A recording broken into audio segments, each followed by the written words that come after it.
안녕하세요 여러분, 라픽타임 안윤석입니다. 약속드린 대로 오늘 코나 일렉트릭에 대한 그 칼럼 하나를 말씀드리고자 합니다. 코나 일렉트릭 자체에 대한 칼럼이라기보다는 앞으로 현대 전기차가 어떻게 나아갔으면 좋겠는지 거기에 대한 칼럼입니다. 자, 시작합니다.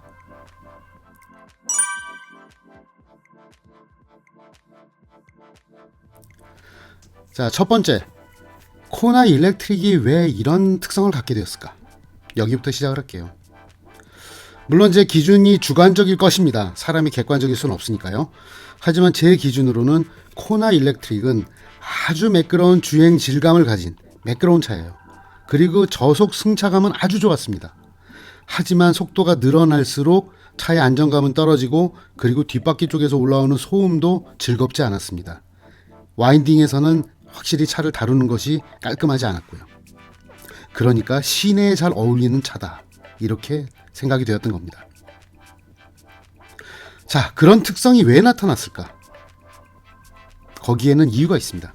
이전에 저희가 코나 1.6 터보 앞바퀴 굴림차를 시승을 했었죠. 그때도 뒷자리에 따로 앉아서 시승을 했었습니다. 이미 그때 뒷좌석 승차감이 상당히 좋았어요. 네, 코나가 커졌습니다. 그리고 뒷좌석 공간도 훨씬 넓어졌습니다. 그래서 이 차는 뒤쪽에 오버행도 길어졌어요. 트렁크도 키우려고요. 그러니까 이전의 코나가 조금 더 다이나믹한 차였다면 이번은 그 디멘전 상으로 봐도, 이 차체의 레이아웃을 보더라도 이 차는 패밀리카에 더 가까워진 겁니다. 하지만 코나의 역동성만큼은 지키겠다라고 브랜드에서 이야기를 했기 때문에 저는 믿었습니다. 그리고 1.6 터보 앞바퀴 굴림 정도에서는 뒷좌석 승차감이 좋아지기도 했지만 이 조종 성능에서도 그리 나쁘지 않다는 생각이 들었었어요. 하지만 이런 세팅을 가진 상태에서 배터리가 들어오는 전기차는 이야기가 달랐던 겁니다. 왜냐하면 배터리가 들어오면 전체적으로 무게중심은 뒤로 갑니다. 그렇다고 뒷바퀴에 더 많이 가는 건 아니지만 앞뒤 무게 배분이 달라진다는 소리입니다. 뒤쪽에 좀 더 가요. 게다가 절대적인 거, 무게가 늘지요. 지금 코나 XS2 같은 경우에는 무게가 약 300kg 정도 늘어납니다. 앞바퀴 굴림 터보 모델에 비해서. 그러니까 이 무게가 150, 150이 가는 게 아니라 예를 들어서 뭐 100, 200 이런 식으로 가는 거라는 거죠. 따라서 뒤쪽이 좀 더 이전 앞바퀴 굴림 터보 엔진에 비해서는 무게 부담도 가고, 그쪽이 차의 움직임에 영향을 많이 끼친다는 겁니다. 그래서 깔끔한 앞바퀴 굴림의 느낌이 아니라 뒤가 영향도 미치고 흐느적거리기도 합니다. 그래서 좀 더 복잡하고 헷갈리는 움직임이 나왔던 거죠. 그런데 똑같은 플랫폼을 사용하는 모델인데도 이 문제를 해결했던 모델이 이미 두 개가 있습니다. 그 첫 번째는 유럽형 코나 일렉트릭입니다. 똑같은 코나 일렉트릭인데? 다 이유가 있습니다. 유럽형 코나 일렉트릭은 유럽 체코에서 만듭니다. 그리고 배터리백도 유럽에서 LG가 공급합니다. 그래서 출력도 다르고요. 당연히 무게중심도 조금은 다릅니다. 그리고 유럽에서 중요 부품을 가지고 와서 유럽에서 조립을 하는 차. 그렇다고 하면 그 차는 유럽 사람들 취향에 더 맞출 확률이 높습니다. 그리고 서스펜션 세팅이 그 중에 하나인 거죠. 유럽 사람들은 탄탄한 서스펜션 좋아합니다. 그래서 예를 들어서 우리나라에서는 딱딱해서 죽겠다고 하는 벨로스터 N이 유럽에서만 판매되는 i30N에 비하면 나긋나긋한 서스펜션이에요. 그 정도로 유럽 차는 탄탄합니다. 따라서 탄탄한 서스펜션이 무게를 해결하는 겁니다. 그리고 두 번째는 우리나라 안에 있어요. 그건 바로 기아의 니로입니다. 기아 니로에서는 일렉트릭 버전에서 이런 문제가 별로 없었어요. 거기엔 이유가 두 가지가 있어요. 하나는 니로는 파워트레인이 그냥 1.6 터보 앞바퀴 굴림차가 아예 없어요. 니로는 시작부터 1.6 하이브리드입니다. 무게는 1.6 터보 코나하고 거의 똑같아요. 하지만 무게 배분이 다릅니다. 뒤쪽에 배터리가 있기 때문에. 그 터보 엔진보다는 NA 엔진이 가볍기 때문에. 그래서 니로는 시작부터 무게 배분이 코나보다는 전기차 쪽에 조금 가깝습니다. 그래서 배터리를 실어서 무게가 늘어나고 무게 배분이 바뀌어도 그 변화의 폭이 적습니다. 그리고 또 한 가지는 니로가 이 하이브리드 버전을 시승을 했을 때 저는 초기에 이렇게 승차감이 딱딱하지? 특히 뒤쪽이 딱딱하지라는 느낌이 많이 들었어요. 그랬던 부분이 같은 설계 사상을 가지고 일렉트릭 쪽으로 간다면 당연히 부작용이 적다는 뜻이 됩니다. 그리고 또 한 가지, 두 번째 이유는 바로 휠 베이스 차이입니다. 니로는 코나 SX2보다 휠 베이스가 6cm 깁니다. 2660대 2720. 휠 베이스 차이는 주행 안정성에서 상당히 큰 차이를 줍니다. 휠 베이스가 길면 서스펜션이 조금 소프트하더라도 주행 안정감, 특히 직진 안정감이 유지가 됩니다. 그리고 반대로 서스펜션이 조금 딱딱하더라도 휠 베이스가 길면은 앞뒤 피칭 모션 같은 게 적습니다. 그래서 니로 같은 경우에는 그 6cm의 휠 베이스를 조금 더 탄탄하게 서스펜션 세팅을 하고, 그리고 그것으로 일렉트릭 버전의 무게를 감당하는 이쪽의 성향으로도 사용한 것으로 보입니다. 그래서 니로는 디멘전의 승리이고 무게 배분 하이브리드부터의 승리다, 이렇게 저는 말씀드릴 수 있습니다. 자, 우리가 여기서 휠 베이스 얘기를 꺼냈죠. 그리고 우린 지금 전기차 이야기를 하고 있습니다. 그러면 자연스럽게 EGMP 플랫폼으로 가야 합니다. EGMP 플랫폼 첫 번째 모델이었던 아이오닉 5가 처음 나오면서 가장 강조했던 부분이 3000mm의 대형급 휠 베이스 이야기였습니다. 준중형 차인데 대형차급이다. 그 휠 베이스가 주는 실내 공간, 그리고 주행 안정성에 대한 이야기를 했습니다. 실제로 아이오닉 5는 서스펜션이 꽤 소프트한 차입니다. 그래서 물컹거리는 부분도 있다고 하지만 주행 안정성 부분에 대해서는 큰 불만들이 없었습니다. 바로 휠 베이스가 만들어내는 그 절대적인 차이인 거죠. 자, EGMP 이야기가 나오면은 또 800V 이야기 나오죠. 전용 플랫폼 이야기 나오죠. 그러니까 처음부터 끝까지 공용 플랫폼 전기차와 전용 플랫폼 전기차는 다르다는 이야기가 됩니다. 그러면 당연히 접근법도 달라야 합니다.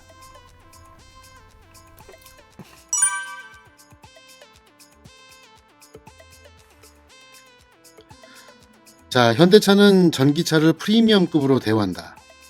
이 이야기를 제가 코나 일렉트릭 시승 중간에 말씀으로 드렸었어요.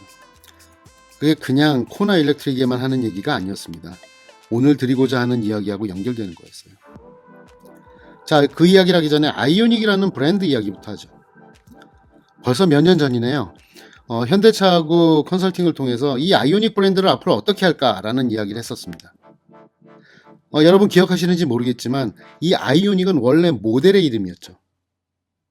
그리고 그 모델은 현대차가 친환경 모델에게만 주는 친환경 전용 모델의 이름이었습니다. 아이오닉은 그 당시에 처음 나왔던 차가 아이오닉 하이브리드, 그 다음 PHEV, 그리고 아이오닉 일렉트릭까지 나왔죠. 거기에 대응하는 기아의 모델이 니로였고요. 그래서 기아는 니로라는 이름을 지금 2세대 니로에도 모델에 쓰고 있죠. 하지만 니로에 비해서 모델 아이오닉은 그다지 성공적이지 않았습니다. 해치백이었잖아요. 그래서 현대는 이 아이오닉이라는 이름을 어떻게 할까 고민이 많았습니다. 근데 저는 그때 이렇게 말씀드렸습니다. 아이오닉이라는 모델은 미국 시장에서 도요타 프리우스를 대적하는 유일한 모델이다. 오히려 프리우스보다 전비도 좋았다. 이런 식으로 해가지고서 아주 센세이션을 했습니다. 판매량도 좋았고요. 그리고 무엇보다도 현대의 친환경 기술에 대한 이미지를 확실하게 심을 수 있었던 이름이었습니다. 그래서 저는 아이오닉이라는 이름을 이번에 확대 개편을 하자. 이제 전기차가 새로운 시대에 나오는데, 그것도 전용 플랫폼과 함께 나오는데, 여기에다가 미국 시장에서 아이오닉이 만들어낸 이미지를 엎어 씌워서 확대하자. 확대 재개편하자. 그래서 아이오닉이 지금 전기차 서브 브랜드가 되는데 저도 요만큼은 일조했다고 생각합니다. 그런데 이렇게 전용 플랫폼에서 전기차를 만들게 되면은 그렇지 않아도 비싼데 당연히 더 비싸질 수밖에 없죠. 투자가 많으니까. 그래서 현대는 아이오닉 5를 출시하면서 아이오닉에서 나오는 전기차들을 프리미엄급으로 대우하기 시작합니다. 아이오닉 5는 준중형입니다. 하지만 그 당시에 12.3인치, 12.3인치 그리고 릴렉션 컴포트 시트 뭐 이런 것까지 다 해가지고 뒷좌석 파워 시트는 뭐 더 얘기할 것도 없고, 이런 거가 원래는 일반 엔진차에서는 그랜저급이 되어야 겨우 들어가는 아주 프리미엄 사양이었어요. 근데 그것을 아이오닉 5는 준중형이지만 전기차이기 때문에 실어준다. 그 자체가 전기차지만 비싼 게 단지 전기차 때문에 비싼 건 아니다. 아이오닉 5는 EGMP라고 하는 기술적인 선진성도 있지만 사양에서도 프리미엄이다. 그래서 전기차를 사시는 당신은 프리미엄 고객이다. 라는 이미지를 태웠던 겁니다.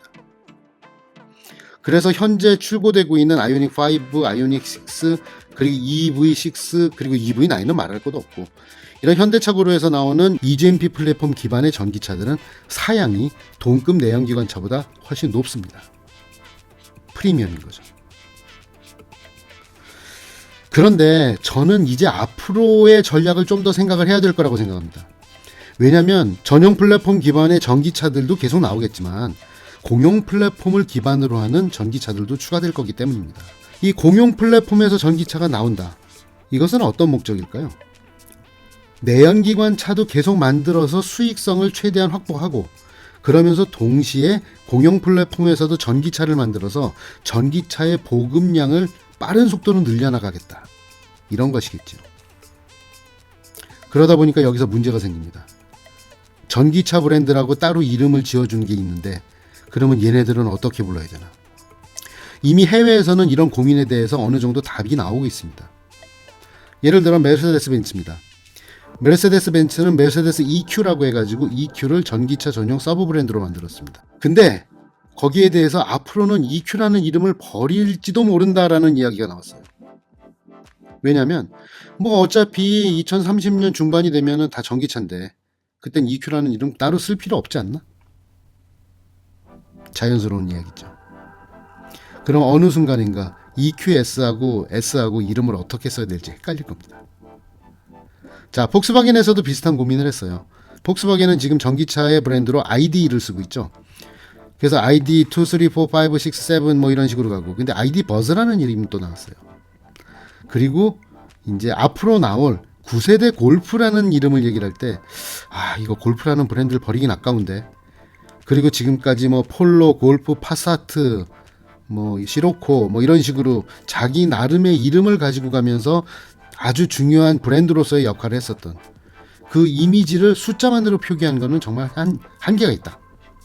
그래서 폭스바겐은 앞으로 이렇게 이름을 부를지도 모른다고 합니다. ID 골프. 애매하게 중간선을 타네요. 하지만 그것이 앞으로 전용 플랫폼 차든 공용 플랫폼 차든 전기차가 늘어날 때 기술적으로 앞서 있고 투자가 많이 된 전용 플랫폼 모델은 어떻게 대접을 하고, 그러면서도 지금의 고객들은 어떻게 유지를 하고, 공용 플랫폼 모델은 어떤 대접을 해줘야 되나, 이런 고민들을 하고 있다는 것의 한 가지 반증일 겁니다.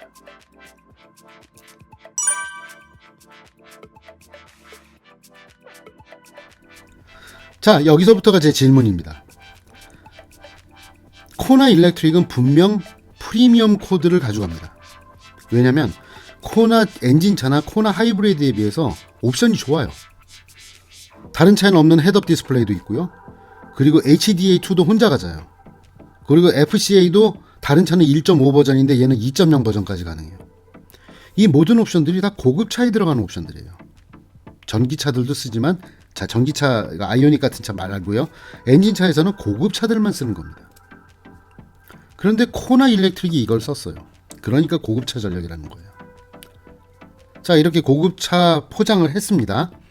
그런데 만약에 코나 일렉트릭이 아이오닉 5만큼 좋았다. 이런 무슨 일이 생기는 거죠? 야, 저 현대 바보 아니야? 뭐 그냥 공용 플랫폼 가지고도 차 잘 만들 수 있는데 뭐 하려고 EGMP 같은 전용 플랫폼을 만들어서 돈 많이 쓰고 차 비싸게 만들어? 이런 소리 듣게 되겠죠. 그리고 두 번째 문제가 지금 우리가 코나 일렉트릭에서 만난 겁니다. 코나 일렉트릭을 시승기를 보다 보면은 가장 많은 이야기가 나오는 게 가격이 너무 비싸다. 이럴 거면 아이오닉 5 사지. 그러니까 코나 일렉트릭이 비싸진 데에는 이 전기차에 대한 프리미엄 전략 때문에 코나 일렉트릭에만 추가되는 아까 말씀드렸던 옵션들이 가격 상승 요인으로 분명 작용했습니다. 그런데 제가 아까 뭐라고 말씀드렸죠? 공용 플랫폼의 전기차는 전기차의 대중화를 위해서 보급률을 빨리 높이기 위한 수단이다. 그런데 가격이 이렇게 높아서 보급이 되겠습니까? 아이오닉 사지? 이 소리가 나오는데.